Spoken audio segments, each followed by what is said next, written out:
Hello, good people. It's Rob Lee. We're going to do a video tonight about prayer. And I think it's important as we go further and as we get into more hard times that we as a people and as a family, individually, we need to understand more about prayer. And why is it that sometimes our prayers don't seem to get heard? Or we seem to get in some sort of a rut where we don't even feel like praying. You don't feel like your prayers are going to be heard, they're not going to answer, so why bother? And this is what happens with many people. And this is incredibly important that we understand what we're actually doing when we do this. Now, I'm going to be reading something from what's called the Apocrypha. Now, this is a part of the Bible that was removed. And some people acknowledge it, some people don't. Now, anybody who wants to debate me about the Apocrypha, send me an email. I'm not going to get into it in this video because it's too important. I know all about it, how it came into the Bible. No, I'm not Catholic. I understand the arguments of why it's not there, even though I've shown people, the people who say that it says things that are not in the Bible, I've taken them to the Bible and shown them the exact same things that are said in the Bible in a different way. If you don't acknowledge it, if you do not think that it's inspired by the Almighty Father, you will certainly find that this particular chapter is inspirational, period. I know it has certainly moved me. When Jesus Christ healed people, and let's take the blind man, do you think they believed? And you say, well, it was Jesus Christ. Do you think they believed in him? Do you think they had trust in him?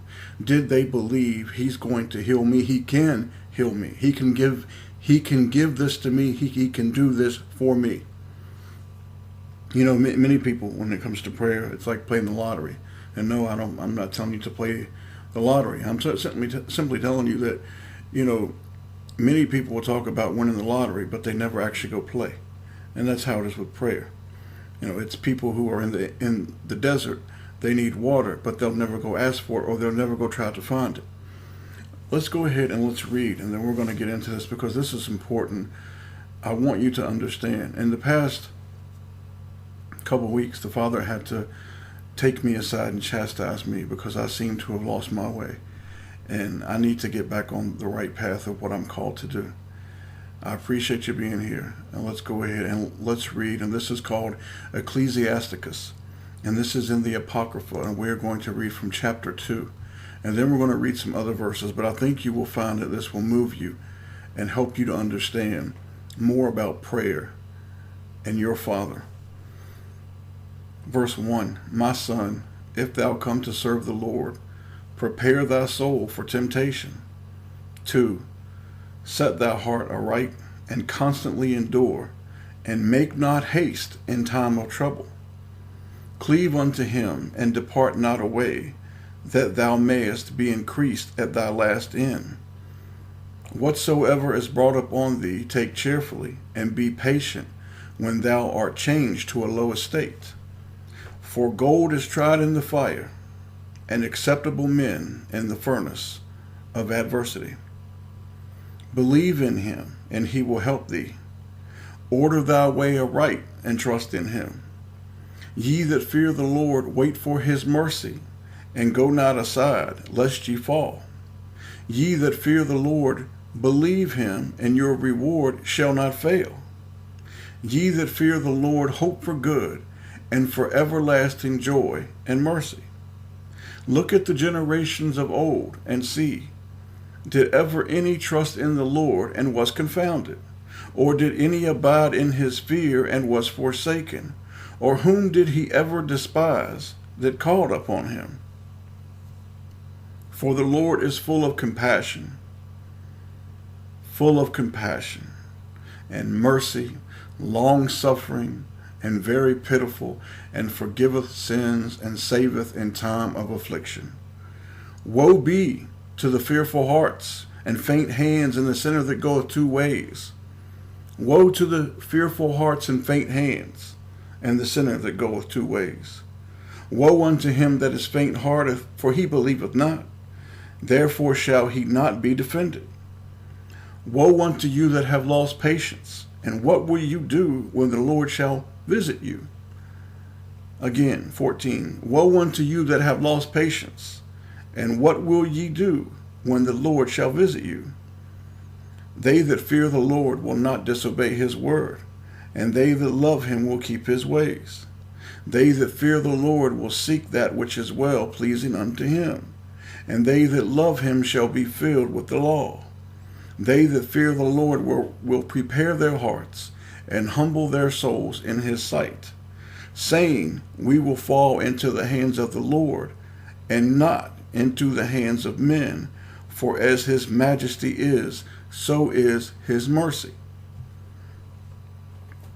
James 1, 5 through 8. If any of you lack wisdom, let him ask of God, that giveth to all men liberally, and upbraideth not, and it shall be given him. But let him ask in faith, nothing wavering. For he that wavereth is like a wave of the sea, driven with the wind and tossed. For let not that man think he shall receive anything of the Lord. A double-minded man is unstable in all his ways. I want to repeat 7. For let not that man think that he shall receive anything from our Father. Romans 12:12. Rejoicing in hope, patient in tribulation, continuing, instant in prayer. And what happens when your prayer does not get heard? You don't get what you want, which seems to be most of the time. Because we don't know what's best for us. He does, thankfully. 1 John 5:14 through 15. And this is the confidence that we have in him, that if we ask anything according to his will, he heareth us.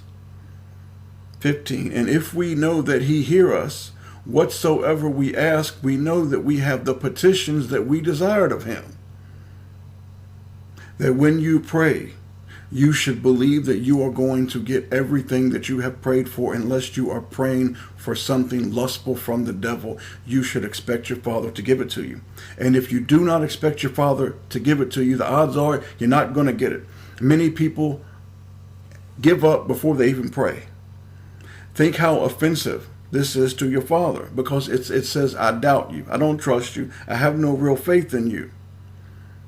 You see, words like love, the love of our Father, faith in our Father, his mercy, his compassion, our trust in him, our fear of our Father, our being willing to endure, our being humble, courage, patience, trials and tribulations.